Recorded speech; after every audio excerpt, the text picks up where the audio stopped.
Shop savings as far as the aisle can see at your refreshed Amazon Fresh grocery store, now open on Ventura Boulevard.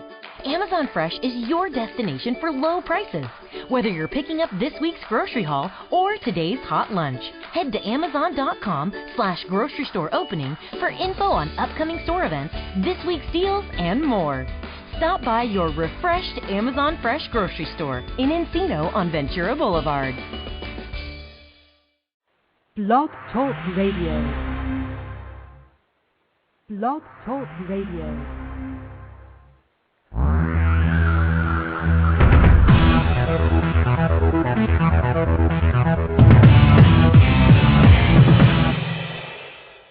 Live from Los Angeles, the Win Without Competing Show with Dr. Arlene Barrow, Career Coach 1 and author of Win Without Competing. Now, here's Dr. Arlene. Thank you, Virgil. Welcome to my show. In tough economic times, it is especially important to implement my Right Fit method, which will enable you to win without competing in your career and in your life. Listen to learn about my Right Fit method from my guest interviews. A nationwide compounding center for patients and pets, one-stop shopping. My guest today is entrepreneur extraordinaire Arthur Margolis, third-generation pharmacist, founder and owner of America's Compounding Center, which has carved out a unique niche in the marketplace, serving patients and pets nationwide. I am dedicating today's show to John Margolis, Arthur's father, who recently passed away. Arthur, tell me about your dad and what he taught you as a child. Oh, good evening, Arlene. Thank you for having me on the show. It's really an honor. And It's a pleasure to have someone that's such an entrepreneur, Arthur, that really, truly is entrepreneur extraordinaire. Well, thank you. And, well, my father was someone who I spent a lot of time with growing up, actually right up until recently when he passed away. And he taught me basically what there was to pharmacy. The fact that, when I was 8 years old working in his pharmacy, the nice thing about having a family business is that I had that opportunity. And, I would spend one night a week with him, and at the end of the night he'd give me $1, which, back in the way back when in the 70s was not so bad in the early 70s. He would give me $1, and I'd turn around and I'd say, okay, Dad, this is great. I'm going to get myself 10 candy bars for 10 cents a piece. And of course, as time went along, he would pay me a little more. And so he taught me not only the value of the dollar, but I got to spend a lot of time seeing him enjoying people coming into the pharmacy. Tell us more about that. When you say enjoying people coming into the pharmacy, what do you mean, and how did he show you at an early age the passion that he felt about his work? Oh, he loved it. He would go in the morning. He'd leave the house and he'd walk to work most of the time. We didn't live too far from the pharmacy. And he just loved going in and talking to people during the day. He would fill their prescriptions. He would learn about their families, ask, how was Aunt Jane? How was Uncle Joe? How was, little Tim? Or how's little Sarah? And he knew everything about the families, where they went to school and what was, if they had an ear infection last week. And he'd ask, how was the child doing? How did you feel when you heard him probing away and asking all these questions? A lot of people are hesitant to really probe and ask questions to learn about people. How did that make you feel? Did you see yourself as being able to do that and interested in doing that? Well, interesting enough, I was rather quiet as a child, really up until college. I tend to be very quiet, but I had seen from my father that the best way to learn about people was to interact with them. And not just, how's the weather, what do you think of the stock market, but, more the family side of it. How are people in your family doing?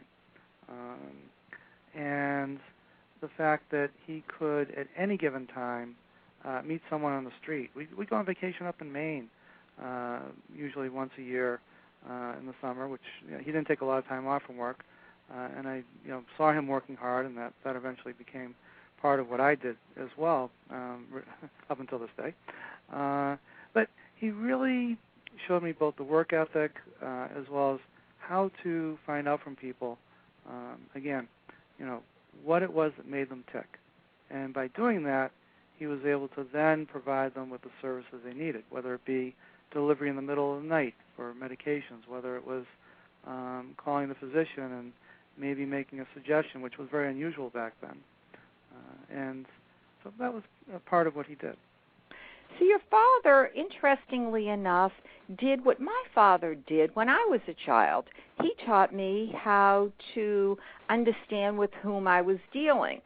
When we would walk in the neighborhood, my dad was a cantor. I would stand there while he was talking with people.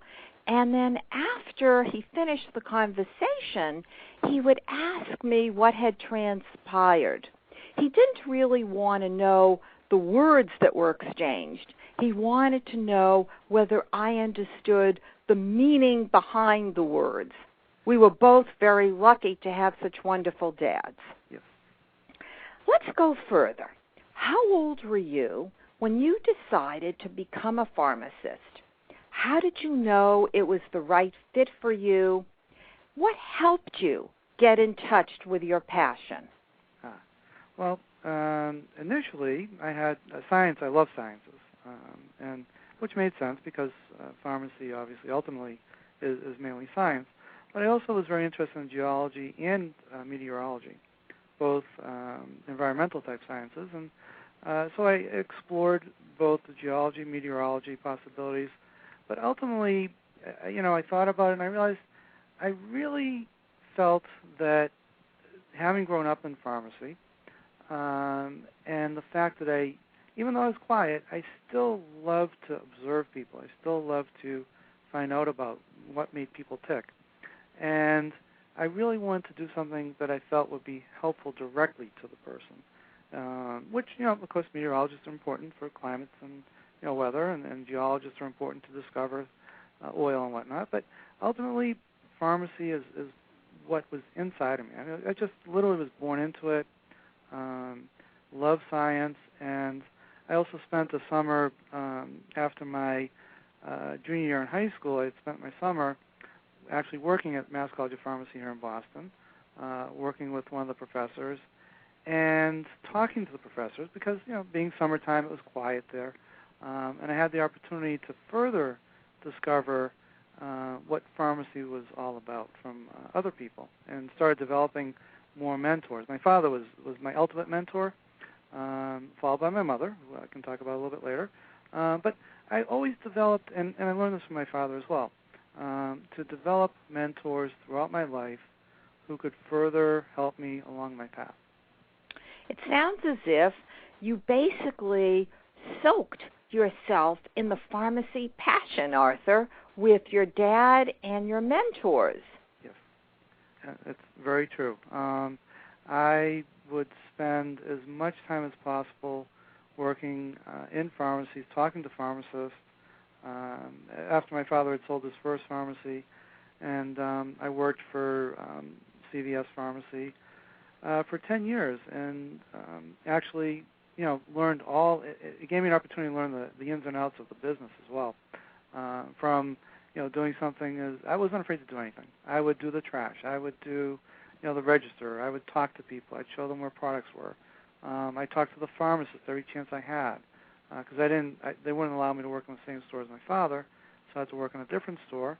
So I learned, talked to other pharmacists as well, and saw their excitement about having been in pharmacy for many years.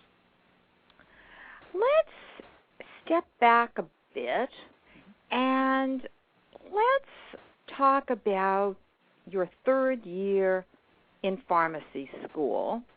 I understand from our conversation prior to the show that suddenly something happened where you had a moment in which you started questioning your passion. Can you take us back and share that feeling and experience? Yes. Well, as most people who know me, I'm an extreme optimist. I mean, it could be snowing out and I have a good reason for it. It could be whatever the reason is. Anything that someone else might consider bad, I always find the silver lining. But I will say, in the third year of pharmacy school, now, granted, I was going to school full-time. I was also working full-time, 40 hours a week. So I was doing, I basically would leave the house at 6:30 in the morning, go into Boston. I lived in Newton. It wasn't too far, but about half an hour drive into Boston. From there, I'd drive out to Wellesley, which was, again, about a little over a half-hour drive after my classes were over, and I'd work till 9, 10 o'clock at night. So, again, the work ethic was there. But I was working with a pharmacist who was extremely negative about the industry, the profession. And all he ever did was talk how horrible it was, and you don't want to work as a pharmacist, and it's long hours, and nobody appreciates you, and all the completely opposite of what I'd heard all my life. So I proceeded to go home one night, and I sat down, and I talked to my parents, and my father especially, and I said, I really think, as much as I'd love to be a pharmacist, it just seems like it's just not the right fit for me any longer. Although I would definitely say it had been the right fit all my life growing up, but for this person just had such a negative impact on me that I thought, gee, I'm going to apply, and both my brothers were in school for engineering and, again, science and math and so forth, which we were all good at. So I thought, okay, I'll get the application, I'll apply to UMass Amherst, go to engineering school, become an engineer, and I can, do something else. But after talking to my father and thinking about it and realizing that I really had geared myself towards pharmacy all my life, I really want to be a pharmacist. And I was an optimist, and why am I letting this person who was so negative try and change the way I felt and really change what I had created was a blueprint for my life, for my profession.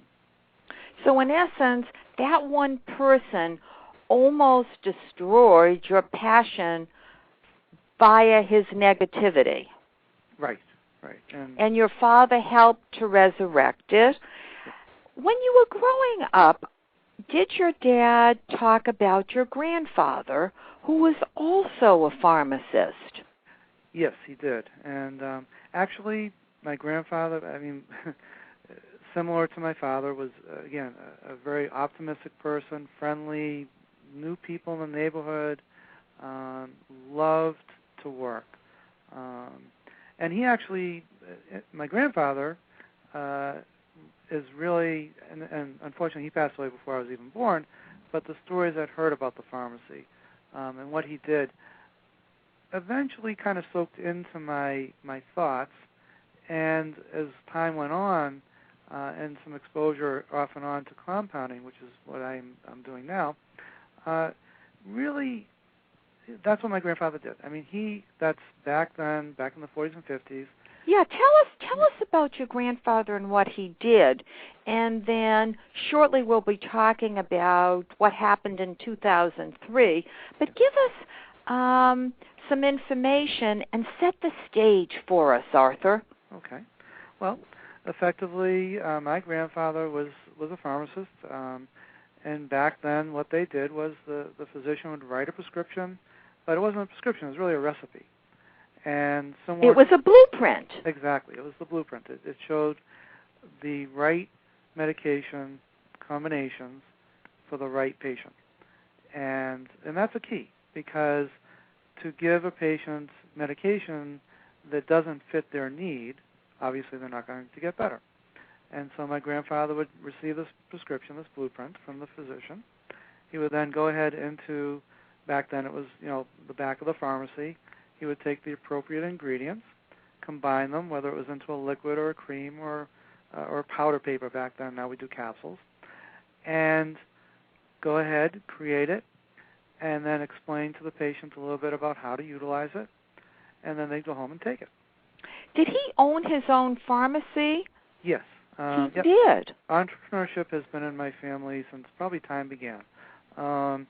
Not only my grandfather, but my great-grandfather, when he came to this country up in Portland, Maine, before the stock market crashed and the Depression back then, had a very, very successful clothing manufacturing business up in Portland, Maine.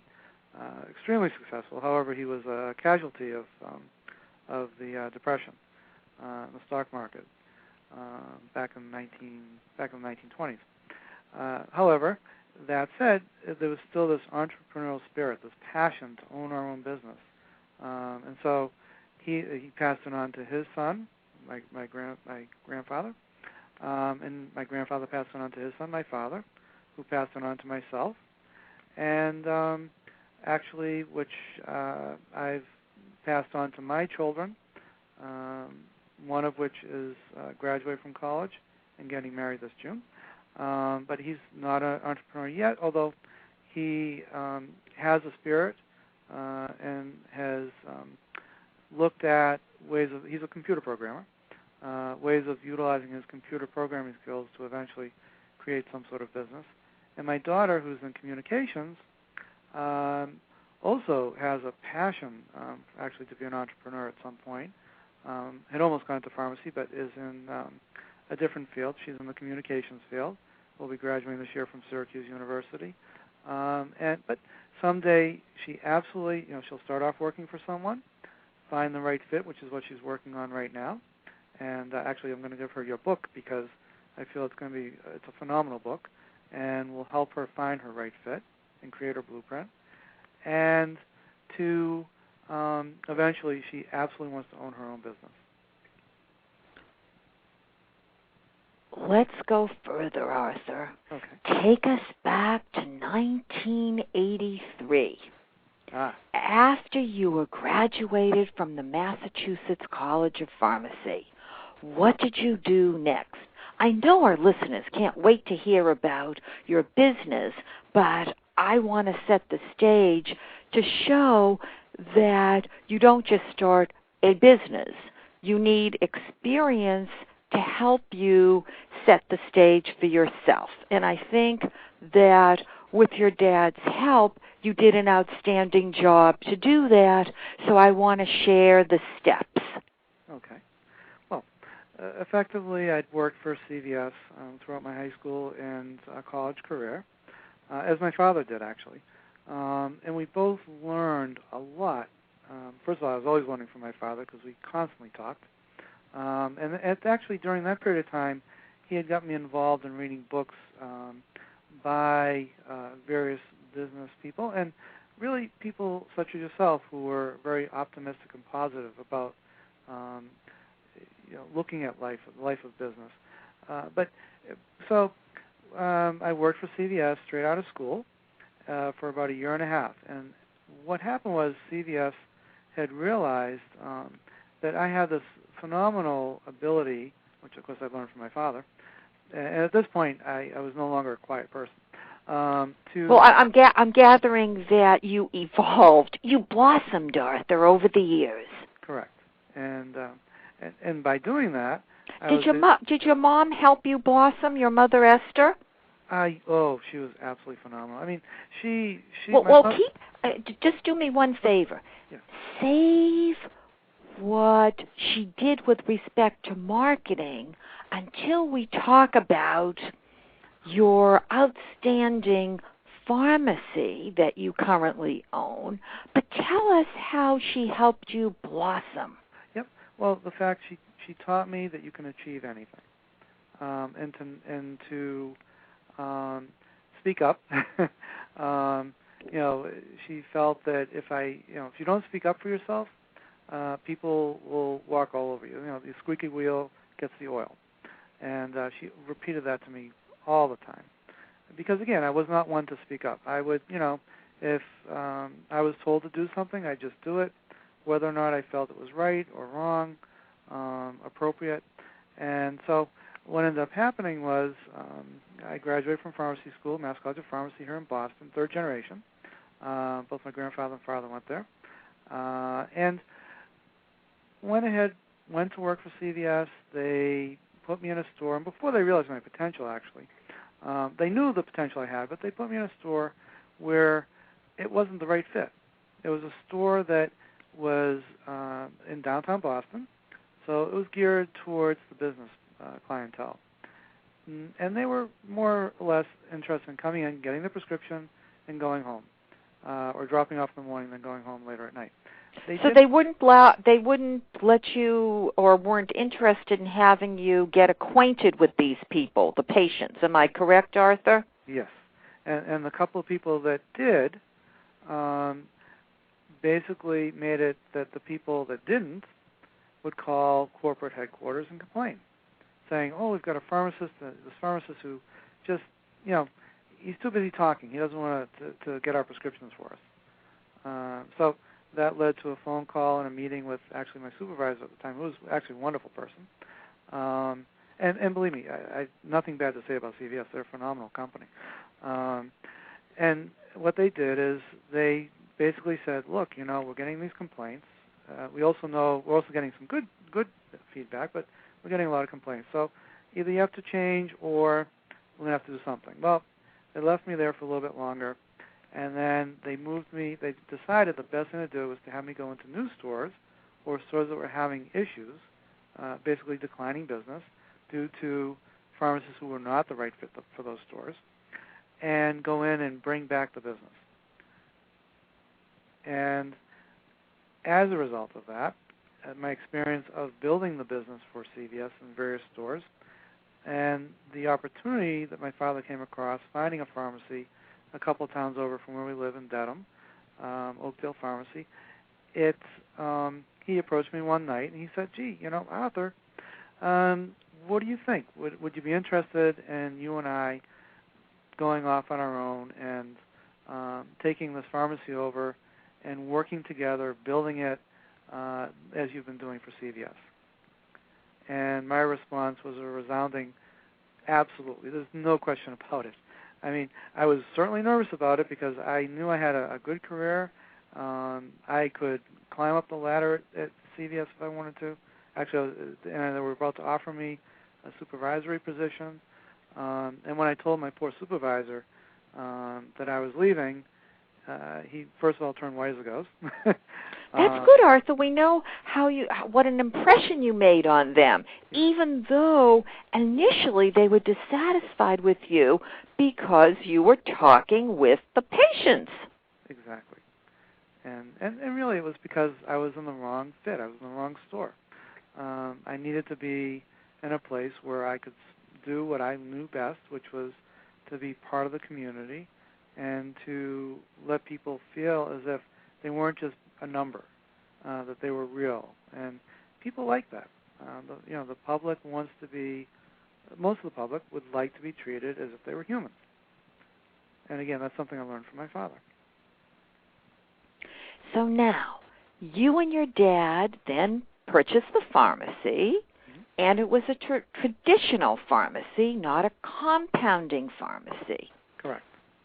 You were dissatisfied with what you could offer the patients.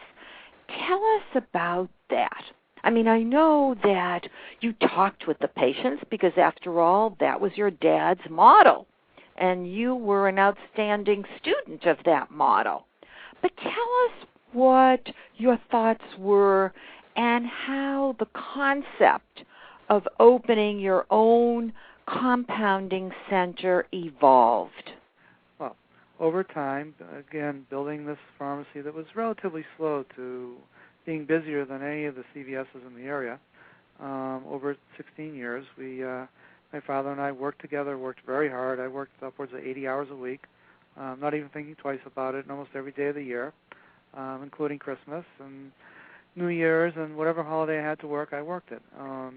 Took very little vacation time, but and by the way, in your book it talks about breaking down, percentage-wise, the importance of your profession versus your family, and so I'd say profession was probably 70%, family was probably 30%, but I was brought up that way as well. But even at that, what was really important was the fact that I knew my family was well taken care of. I had a phenomenal wife, still do, who was an incredible mother to the children, and also understood that our business was very important. And so as time went along, as I built up the business, we got busier and busier and busier. I had less time to spend with the patients. But in the meantime, I did come across compounding again. And it was always part of what I did as a pharmacist. I mean, every pharmacist does some sort of compounding. But it's usually minimal. It's not very high-tech. It's usually just mixing a couple creams together. But still, it's important to be able to do it properly. But I decided that, this kind of interested me. I was a kid who used to play with a chemistry set all the time. Luckily, I never blew up anything. But, I certainly had a lot of fun making different colors and different smells and all sorts of other great things you could do with a chemistry set as a kid. But it always sort of stuck with me, and I really found that, this compounding seemed interesting, and maybe there's more to it. And talking to a pharmacy that was in the next town over, and it happened, it was a pharmacy called Birds Hill Pharmacy in Needham, and the owner, actually my father had worked for him a little bit when he was also working for CVS, and it turns out he also his wife happens to be a cousin of my mother's. So there was some congeniality there, and he wanted to help us out as well. And so he started talking to me about compounding, but not just the simple compounding, but more advanced compounding, and how it was a way to go back in time when you could help a patient based on their individual needs, and spend time talking to the patients and learning about them so that you can make the medication be the right fit medication for them. Going further, finally, in 2003, you opened America's Compounding Center, and in 2005, you received from the Massachusetts Pharmacists Association the Innovative Pharmacy Practice Award. Tell us, Arthur, how did your wife, Claire, help you in developing the business, and what did your mother, Esther, tell you must do? Well, okay. So we went ahead and we shut down our first pharmacy in 2001, and in 2003, so with the idea that I was going to open up a compounding-only pharmacy. And 2003 came along.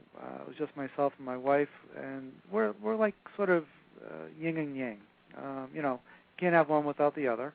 I'm the absent-minded professor, entrepreneur, focused on developing the business and the thinking about the compounding part of it. And Claire is the person who's organized. She's incredibly organized.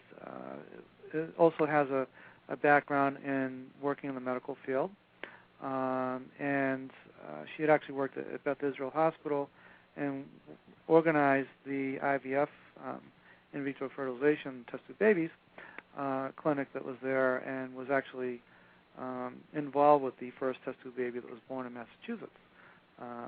And so her expertise in running an office came in, again, very handy, because while I was focused on the compounding aspect of it, she was focused on the organization, dealing with the checkbook and the calendar and scheduling and so forth. So, very integral part, and still to this day, we constantly are together working with the business. And a lot of people say, how in the world do you work with your wife all day long and then do things after work and go on vacation? And literally we're together, probably 90% of the year. And again, getting back to, I know in one of your blog talk radio shows, you were talking to the beauty queen about her and her husband. Right. So important, again, is the fact that, Claire and I actually, and it's a quick story, is that we met through a blind date. And obviously we're the right fit.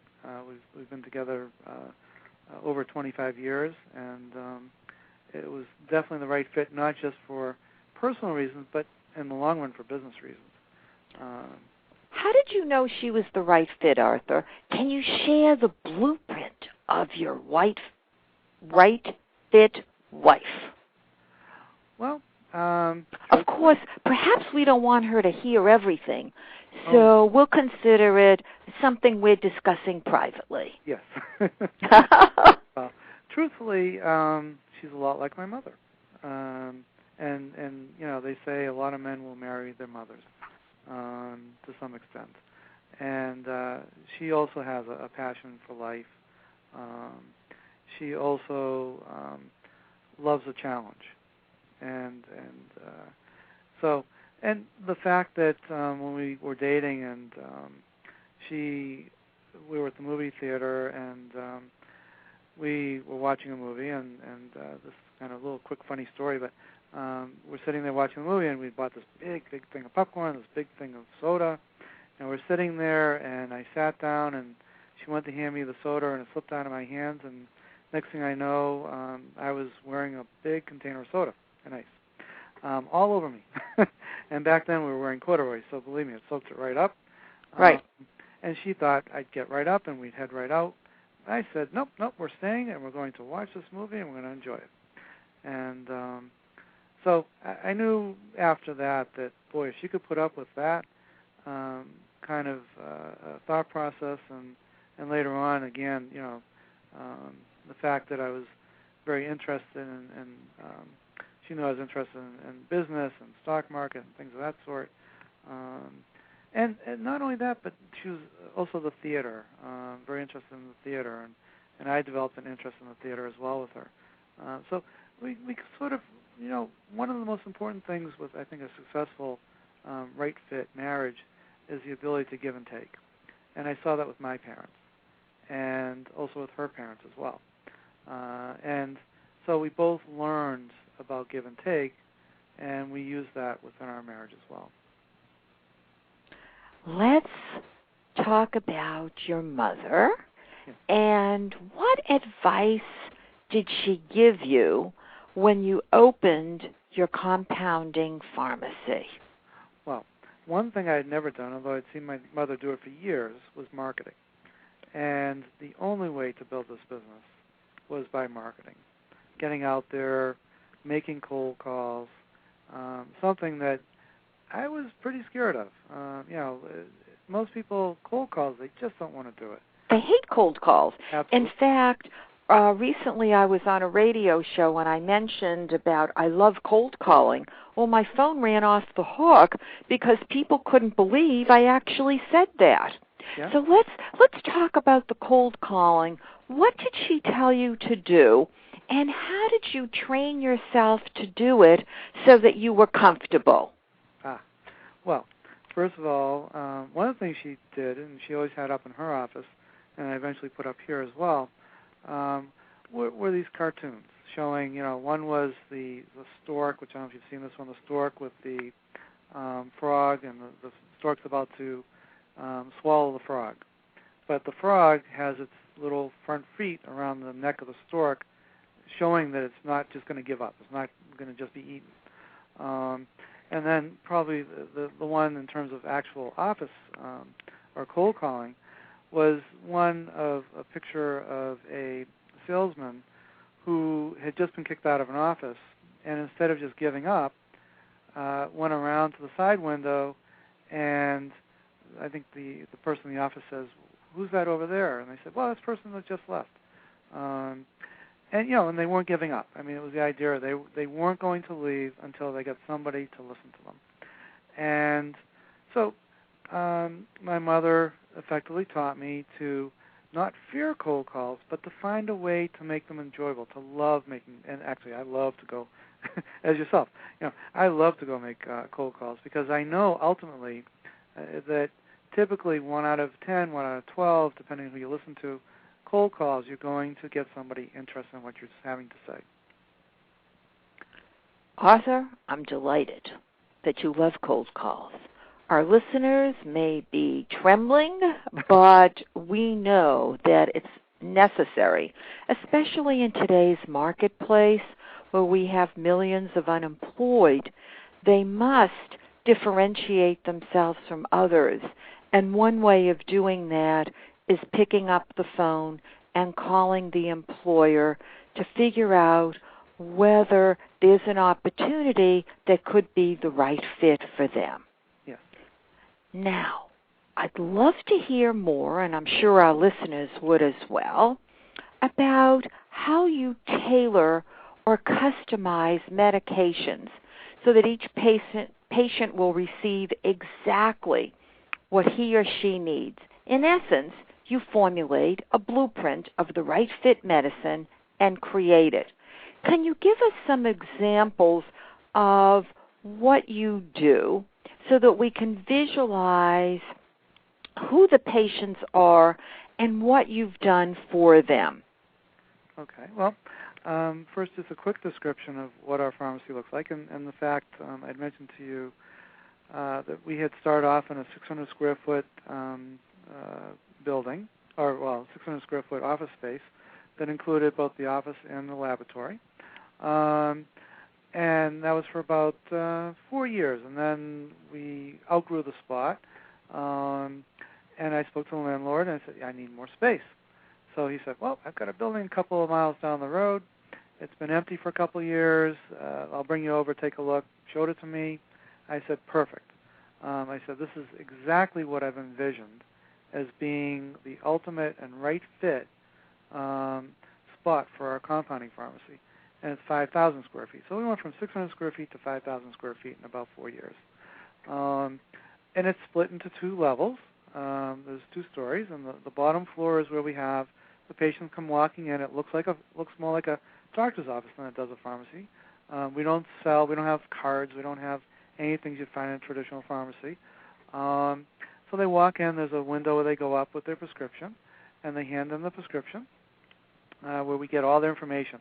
And we're actually one of the few pharmacies that will ask not just their name, address, phone number, but we need a little bit of history about them. We need to know that not only what medications they're allergic to, but their food allergies or any other allergies, latex, whatever it might be. We need the complete blueprint of each patient. We need to know what they're all about so that we can make sure we come up with the correct combination for them. Because it's not only taking that blueprint from the doctor, the recipe or the prescription, but we then have to tailor it to meet that patient's need. And so the next step is it goes in to be filled through the computer, as one would expect, although it's a lot more involved because we now have to not just type in the name of medication, but we have multiple ingredients for each prescription, both active and inactive. And one of the keys is, as we're well known throughout the country now, for being a pharmacy that specializes in hypoallergenic medication, also pediatric medication. So we will, based on their allergies, look at what we need to use for a liquid base or filling in a capsule and make sure we avoid any potential allergens. And a lot of patients are coming to us also because if they went to the regular pharmacy, they picked up the medication there, commercially prepared, and they may have an allergy, let's say milk allergy. And so they go to the pharmacy, they get the medication, and something simple.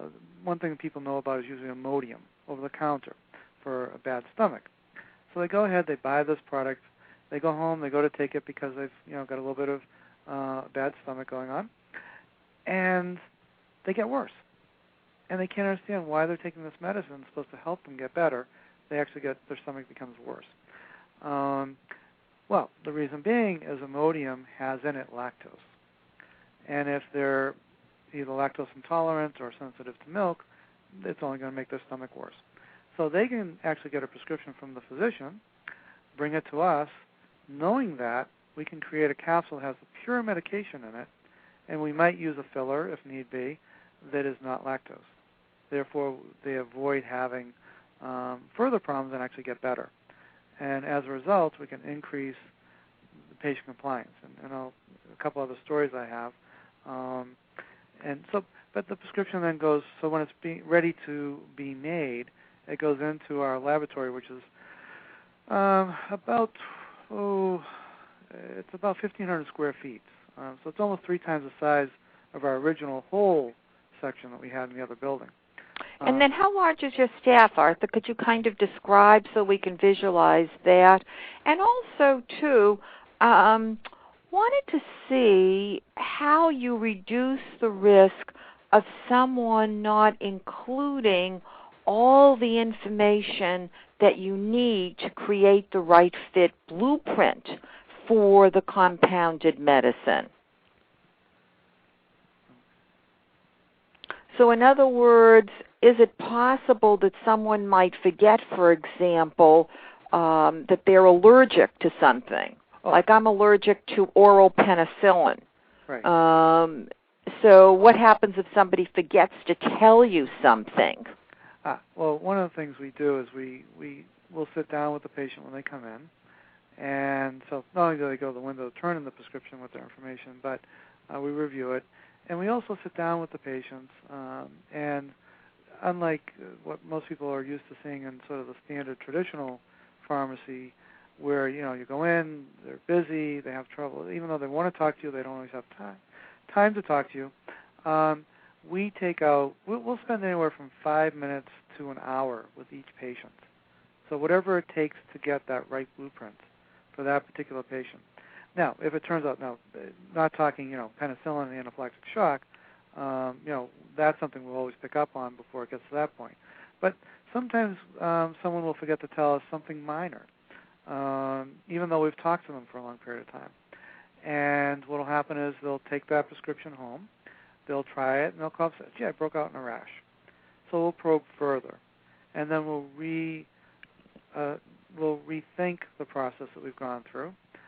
Also informing the physician as well, because they're a very important part of the whole process, and come up with a new blueprint for that patient to say, okay, wait a minute, we need to avoid this ingredient. And I do this a lot for chronic pain management for patients where they've been taking heavy-duty medications, Percocets and things of that sort, pain medications, and they don't want to do that because they can't function any longer. So as a result, we create transdermal creams where they apply it to the skin, to the elbow where it might hurt, or the knee where it might hurt. Motrin, for example, most people know they take that orally, and that can really upset their stomach.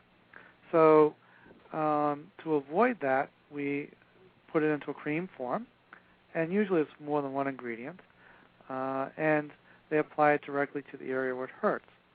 Now, again, if they have a reaction of some sort, we'll reevaluate, determine what has caused that, and come up with a new blueprint. Well, I'm delighted that you have a mechanism to basically evaluate the initial blueprint and then to subsequently change it as necessary, because that's basically what you're saying. Am I correct? Exactly. Yeah, no, that's, I think, wonderful. Okay, let's go a bit further. I know that St. Jude's Children's Research Hospital in Memphis, founded by Danny Thomas, had to create their own drugs because commercial pharmaceutical manufacturers could not supply them with what they needed for their pediatric patients. What can your compounding pharmacy do for children? Yes, well, that's actually the original reason why I did open this up, was because of the pediatric population. And I had realized I actually created a niche within a niche. Compounding is a niche within pharmacy, and I discovered that there really weren't a whole lot of compounders out in this out of the 3,000 compounders in the country, very few address the issue of pediatric compounding, and no one in this area. So I decided that I would specialize in that area. And one of the things is that the majority of medications on the market are geared towards adults. They're in tablet form. They're in very high dosages, very strong. If they do make a liquid, they actually tend to make liquids that don't taste good, which seems rather strange when you think you're compounding it for, if they're making a manufactured product for a child, you'd think they'd want to make it taste relatively reasonable. And they use alcohol in a lot of their products. You mean alcohol for children? Yeah, in the actual liquids, there will be a fair amount of alcohol. Can't that harm the children? Not so much harm, but first of all, kids don't like the taste of it generally, especially little ones. But parents don't want to give their kids alcohol. Potentially, if they had to be on something long term, it could certainly affect their liver. So as a result, we have been able to compound both liquid form, many different forms of liquid medication, alcohol-free. We can do it sugar-free. We can do it gluten-free. A lot of people have gluten allergies nowadays, which a lot of your medications have gluten in them. And we can make them taste good. Boy, can we do it. We can make it bubblegum flavor. We can make it grape flavor, apple flavor. I have hundreds of flavors I can use. And leading into one of my stories would be a young man who was taking a medication. It was only in tablet form. He couldn't swallow it. It was too big a tablet for him to swallow. How old was he, Arthur? And he is around 8 years of age. Okay. That's when you started seeing him as your patient? Yes. And so he and the mother had been referred to us by a particular physician, pediatrician, who was familiar with us and what we did.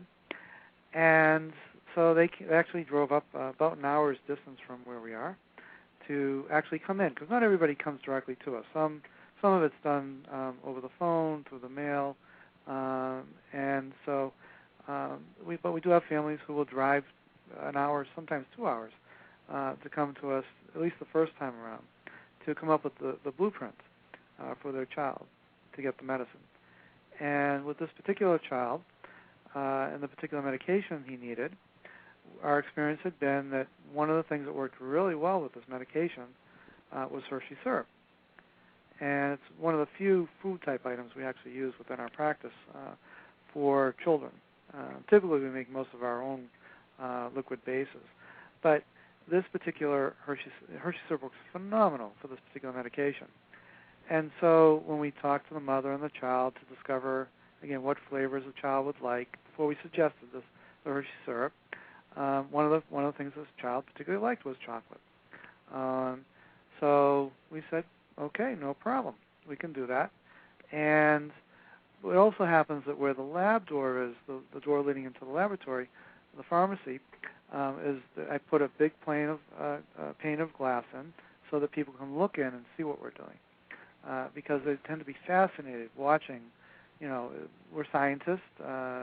Sometimes I look like a mad scientist, but I think that's terrific. Yeah, it's a lot of fun.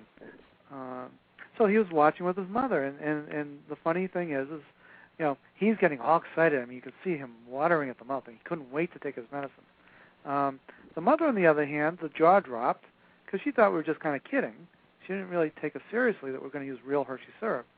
She just thought we were going to use a flavoring, and she saw the amount of Hershey syrup, and it's a fair amount, being used. Now, he's not diabetic, so we didn't have to worry about that. We checked into that. Made sure there was no contraindications for him to have Hershey syrup. And it was just, to see the two different expressions was just phenomenal. And, of course, we brought the medicine out. He said to his mother, "Mom, I want to take the medicine." And she said he's never wanted to take medicine in his life. And so just before, and we'll do this a lot of times, we'll have the parent or the caretaker give the medication the first dose here, if the timing is right, just to make sure they do like the medication, the taste. And, he loved it. And the mother called us up a couple days later and thanked us. She couldn't thank us enough. I think it's a wonderful story, Arthur, and I'm sure you have many more to tell us. But I know our listeners are eager to hear about how you decided to add pets as patients. Well, so my specialty being pediatrics, there's certainly kids are kids and pets are pets, but truthfully, when it comes to getting medication into animals, the difference is pretty minimal. You're basically, the main difference will be flavoring. You're still looking at, a pet is someone, a lot of people consider them human to them. There are families who are made up of, husband, wife, and animals, pets. They may not have children.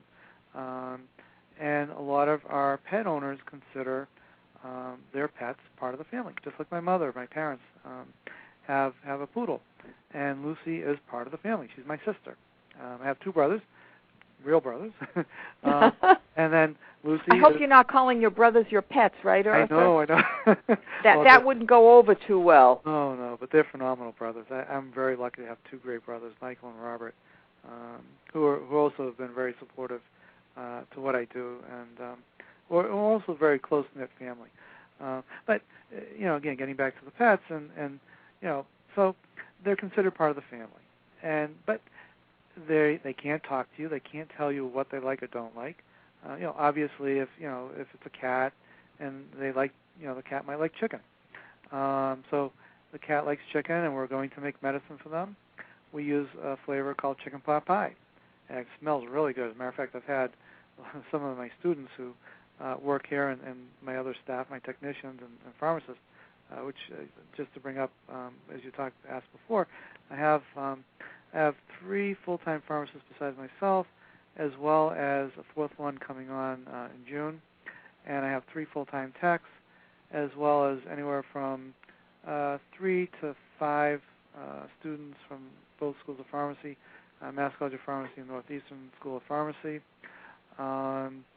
and I have a specialist on staff who specializes in alternative health care, and then I have the front office staff, my wife, Claire, and actually my aunt, my favorite aunt, Maxine, who's my mother's sister.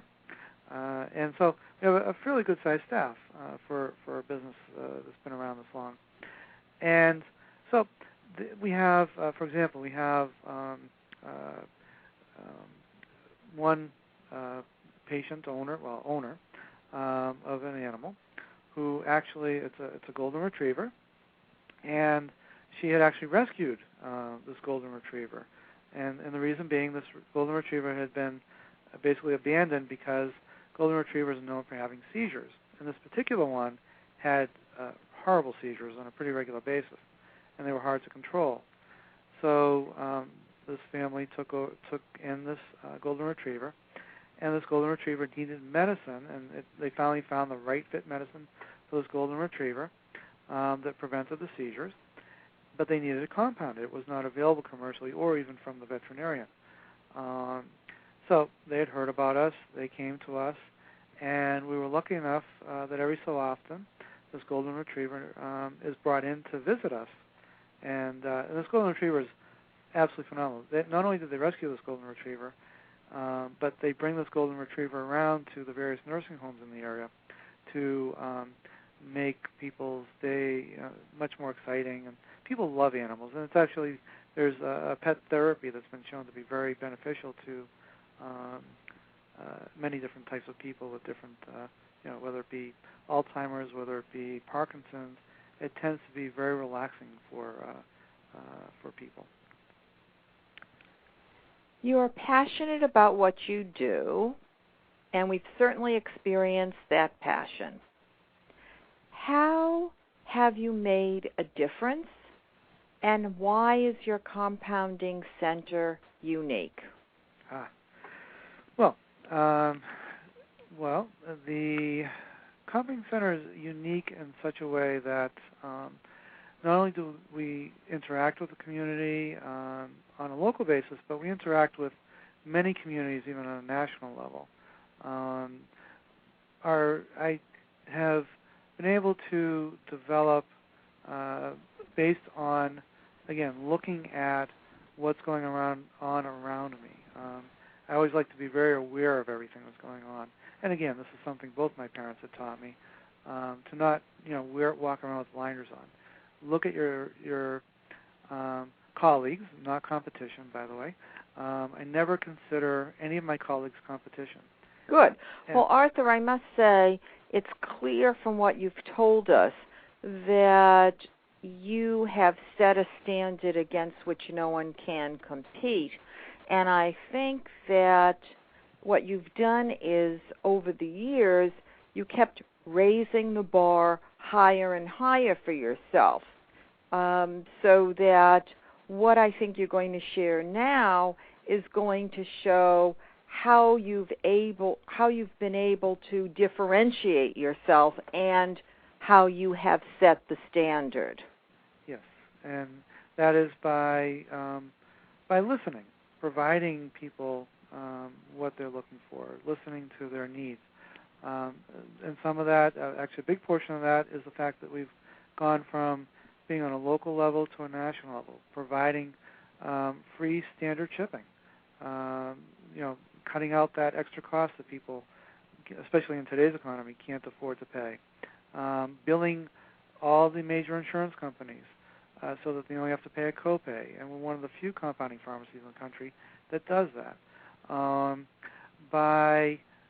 And recently we were actually approached by the Medicaid, state Medicaid in Massachusetts, to become a provider for them. They did not have a compounding-only pharmacy in Massachusetts that was a provider for them. So, again, wanting to be able to provide the service not just to a select few, but to the many, and allowing everyone out there to be able to benefit from our specialties, whether it be the hypoallergenic medication, by, again, keeping their costs, their expenses down, making ourselves available 24/7. I not too long ago had a phone call at 4:30 in the morning. I keep my cell phone next to me at home. All the phone calls get forwarded to my cell phone, so anyone can reach me anytime. And it was actually a phone call coming from Children's Hospital here in Boston. They had one of my patients who had a corn allergy, needed a medication. Actually, they were dehydrated, needed some IV fluids to prevent them from becoming further dehydrated. And it turned out that within the IV bag was corn. So they called me, actually the mother insisted they call me, to find out what they could do to create some sort of liquid form that they could get into this child. Now, I would have gone down there. It's not, probably a half-hour drive from my house, if they had asked me to come in. But they just asked me over the phone what my suggestions were, and I found out the next day that they were able to help him out based on my recommendations, and he was able to go home. Again, it's being available. It's the fact that people. I had a gentleman here yesterday who said, you could have sold me the Brooklyn Bridge. He trusts me. It's a matter of developing trust, having the knowledge, the fact that they know I think outside the box, and that I'll provide as much service as it takes to get that patient taken care of. Arthur, listening to you is definitely, I believe, inspiring for people to develop themselves in a way that perhaps they haven't even investigated. Yes. Yeah. Let's talk about your advice for people who are entrepreneurs and perhaps struggling in today's economy, and those who are thinking about becoming entrepreneurs, because clearly it's not easy to do the kinds of things you've described. How can you guide our listeners? Okay. Well, just to let people know, we are still growing, even with the economy being the way it is. We're growing at about 10% per month, month to month. So, people. So the economy has not affected your business negatively if you keep growing 10% per month. Correct. And that's because, again, I'm an optimist. And I think one of the keys to being a successful entrepreneur is being an optimist. I watch very little of the news. I don't read the papers a whole lot. I tend to keep myself in a positive mood. And this is, again, something I learned from my parents. Not to ignore what's going on in the world, because that's important to understand and know, too. But not let it influence your behavior in a negative way. Exactly, yes.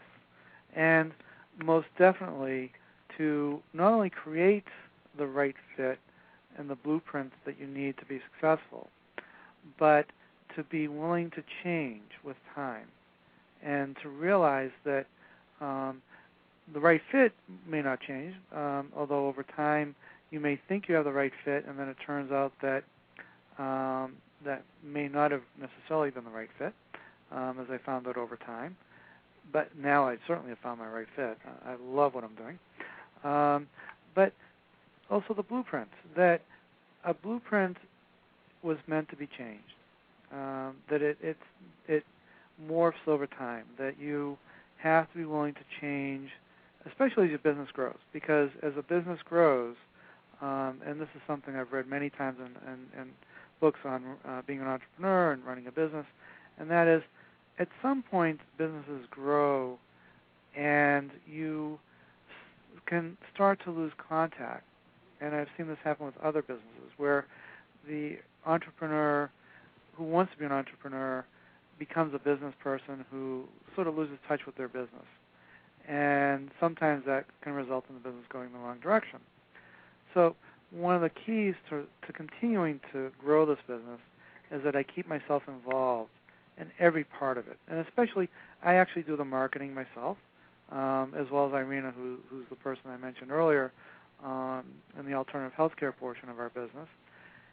And I could hire a marketer to go out there, and I've seen that done with other businesses, especially other compounders, but they don't have the same passion that I have. And as infectious as it was from my father or my grandfather to my father to myself, I bring that same infectious attitude to the practitioners that I go and visit. As well as, I don't just visit doctors, but I also go out there and I visit CVS and Walgreens, other pharmacists, and I also work with both schools of pharmacy. So I'm constantly, as part of growing my business, I'm out there presenting this optimism, this excitement, this niche. And again, I think that's also important as an entrepreneur, that you're able to come up with something, the better mousetrap, as they say. Well, Arthur, it has been an absolute pleasure. I really appreciate your joining me today. Clearly, you're an expert in creating blueprints of the right fit medications. I hope we will have another conversation soon. And I know that America's Compounding Center is the largest in New England for a compounding pharmacy. Am I correct, Arthur? That is correct, and growing. Okay. And I want to wish you much success in its continued growth. And I really hope that we will have an opportunity to explore and to learn more from you shortly. Thank you, Arlene. And I've loved talking to you. You're a wonderful person. I think what you're doing is absolutely phenomenal for the public, especially with what's going on with the economy. And I'm getting a book for each of my children. I will probably keep at least one or maybe two books on hand in my office, which I will allow my students to borrow or suggest they go out and buy it. Because even in pharmacy, even though people, there's a shortage of pharmacists in most of the country, there's actually not a shortage here. And it's also important, I believe, that the future generations can take advantage of someone like yourself who is positive and will show them the way to further themselves in this world. Well, thank you so much, Arthur. I really have enjoyed not just the conversation, but your spirit, your passion, and your commitment. Well, thank you, Arlene. Please join me again next Wednesday, March 4th, at 5 p.m. Pacific Standard Time. The Matchmaking Chef. My guest will be Chef Rachel Albert Matisse, who developed 130 recipes for best-selling author Barry Sears of The Zone fame. Chef Rachel, author of the Ice Dream Cookbook and the Healthy Cooking blog, will share her career journey and passion for matching her mouth-watering recipes for your health needs. Barrow Global Search, Inc., of which I am the founder and CEO, is sponsoring 2 unique career contests. Here's quick blurbs of each contest.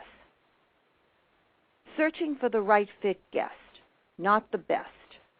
Unemployed for 6 months or more? I'm searching for one right fit guest to coach on this radio show, Win Without Competing. Did you read Win Without Competing? Use the right fit method, and here you're hired? Searching for the right fit guest.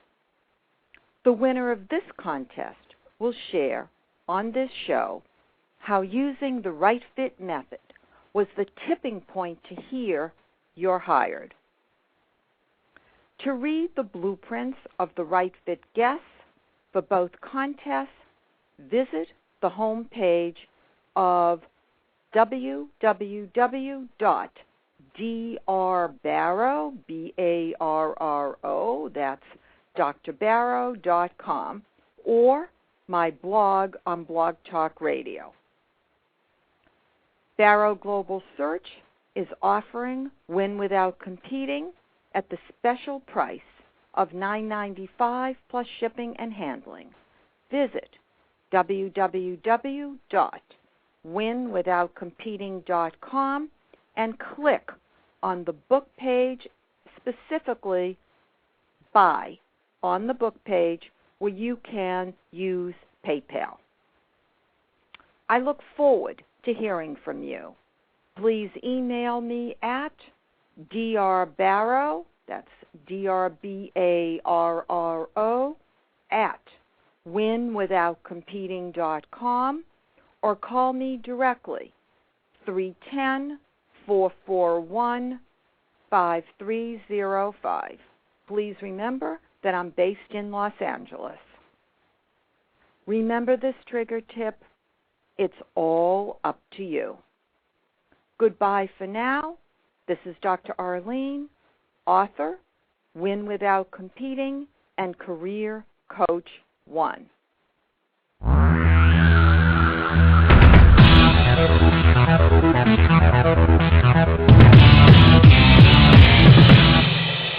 Imagine a cozy evening at home. The whole family gathers around, and there it is, the I See Me personalized book that brings everyone together. Our books celebrate quality family bonding. Picture this. You're reading a book with your child, and their eyes light up as they see their name, or even family names woven into the story. It's more than a book. It's making memories together. Ready to create your own family treasure? Use promo code FUN30 for 30% off at ISeeMe.com. That's ISeeMe.com. Hello, it is Ryan, and we could all use an extra bright spot in our day, couldn't we? Just to make up for things like sitting in traffic, doing the dishes, counting your steps, all the mundane stuff. That is why I'm such a big fan of Chumba Casino. Chumba Casino has all your favorite social casino-style games that you can play for free anytime, anywhere with daily bonuses. So sign up now at ChumbaCasino.com. That's ChumbaCasino.com. Sponsored by Chumba Casino. No purchase necessary. VGW Group. Void where prohibited by law. 18+. Terms and conditions apply.